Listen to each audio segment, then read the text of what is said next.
We are here to announce that Luigi Mangione, the defendant, is charged with 1 count of murder in the first degree and 2 counts of murder in the second degree, including 1 count of murder in the second degree as an act of terrorism for the brazen, targeted, and premeditated shooting of Brian Thompson, who, as you know, was the CEO of UnitedHealthcare. This case was made possible by the collaborative efforts of the phenomenal public servants you see before you today, and so many others who are not here.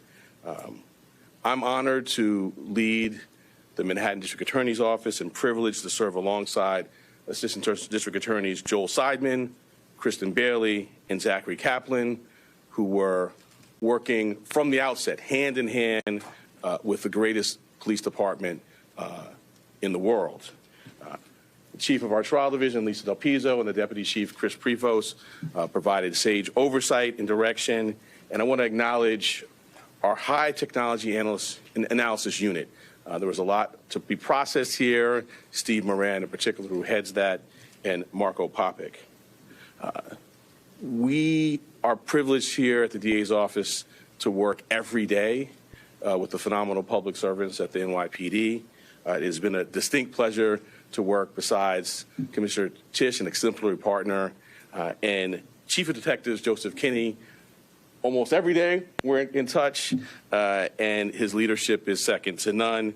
And then Deputy Commissioner Rebecca Weiner, who, as I tell her, there are a lot of challenging things happening in the world, and I sleep better at night knowing that she is the Deputy Commissioner in charge of terrorism. The detectives on this, out doing the courageous frontline work, Detective Oscar Diaz, Detective Curcio, exemplary, the finest. It wasn't just those of us here in New York.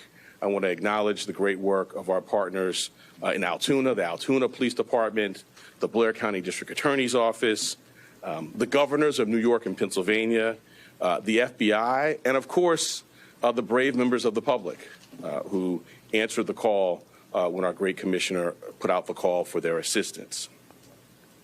This was a frightening, well-planned, targeted murder that was intended to cause shock and attention and intimidation. It occurred in one of the most bustling parts of our city, threatening the safety of local residents and tourists alike, commuters and business people just starting out on their day. Let me say a bit more about the charges. They include 1 count of murder in the first degree as a killing in furtherance of terrorism, 2 counts of murder in the second degree, 1 charging that the killing was done as an act of terrorism, and the second pertaining to the fact that the killing was intentional. The maximum penalty possible for murder in the first degree and murder in the second degree as an act of terrorism is life without parole. The maximum penalty for murder in the second degree is 25 years to life. There are additional counts as well. A number of criminal possession of weapon charges, 2 counts in the second degree, 4 counts in the third degree, 1 count in the fourth degree, and a count of criminal possession of a forged instrument in the second degree. Let me tell you a bit about the facts.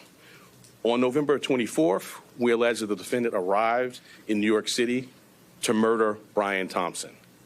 After the defendant arrived in New York City on a bus at Port Authority, he checked into the hostel on the Upper West Side using the name Mark Rosario with a fake New Jersey ID. On the morning of December 4th, the defendant left the hostel just after 5:30 a.m. and traveled to Midtown.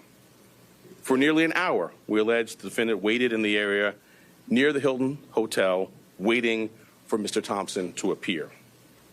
From 6:38 a.m. to 6:44 a.m., the defendant stood across from the entrance of the hotel on West 54th Street.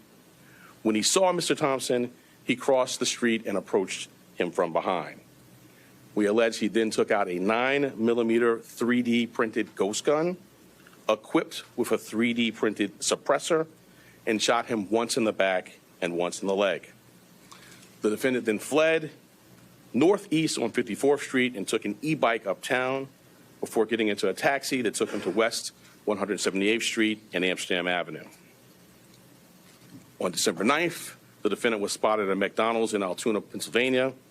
The local police were notified. He was arrested, and he was found with a 9mm handgun, a suppressor, 2 ammunition magazines, and the same fake New Jersey ID he used at the hostel. Thanks for watching. Stay updated about breaking news and top stories on the NBC News app or follow us on social media.